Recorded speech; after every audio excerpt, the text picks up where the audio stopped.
Welcome back to another technical deep dive here in the debug zone.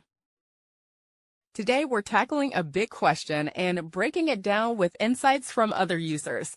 Hopefully this clears up some misconceptions and helps you get the answer you need. So buckle up, stay a little curious, and let's jump right in.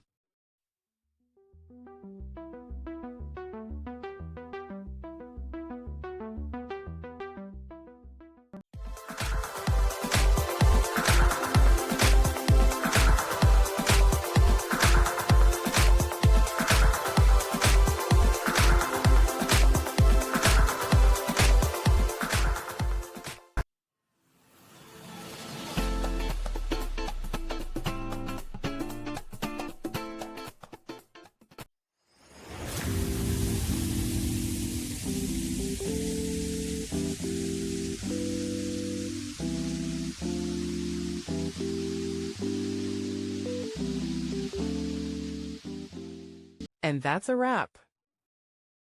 I hope you found the answer you were looking for. If you did, take a second to hit that subscribe button. It really helps out. And let me know in the comments which solution worked best for you.